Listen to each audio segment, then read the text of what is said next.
For most of their lives, these young Cambodian dancers have spent 6 hours a day, 5 days a week, learning, rehearsing, and refining the nation's classical dance and music.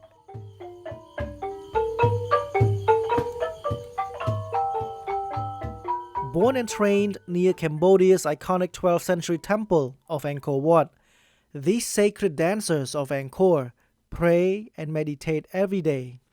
The sacred dancers of Angkor are children born in the land of Angkor. They're born around the temples from poor villages and with a very humble background. So it is fitting for them to serve the spirit of the temple.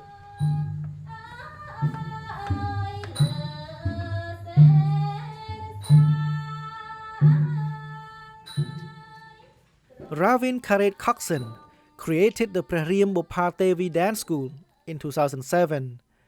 Located 2 kilometers from Bontisrai Temple, the dance school aims to revive Cambodia's cultural and spiritual legacy. Performers and musicians here embrace very strict discipline. We are the only spiritual dance troupe in Cambodia. We had offered dedication and dance rituals to the spirits and deities in 42 Cambodian ancient temples.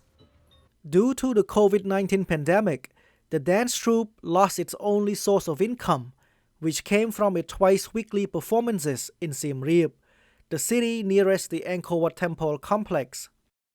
Without the monthly receipts of $4,000, the 25 dancers and musicians may also lose their sacred identity. The sacred dancers who had since 14 years not broken the spiritual thread in praying and in meditating every day for the peace in the world, for all the children in the world. They embrace a spirituality that if you stop and you tell them, okay, now we have to close the school, we have to close the conservatoire, and then you come back when everything is okay, they will come back as normal dancers. But the spiritual thread will be broken forever.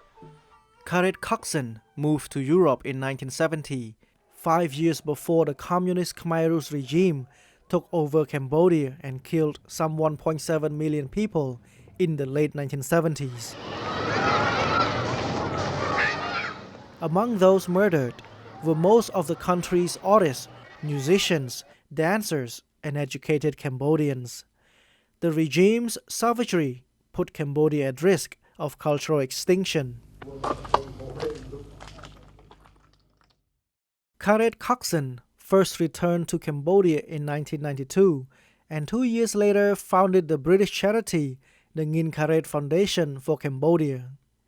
The organization helps over 2,800 village families who live within the Angkor complex, among them the sacred dancers of Angkor. During the pandemic, she and her husband have been supporting the troupe with their own money while trying to raise funds for the dancers. You have to also remember that Angkor Wat is listed as UNESCO treasure. But the classical dance is also listed as UNESCO treasure. So what we're doing, we're linking the 2 UNESCO treasure in the heart of our cultural heritage. This is very powerful.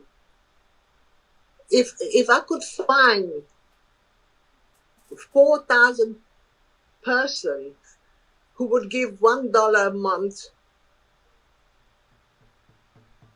till the tourism resume, we'll be okay.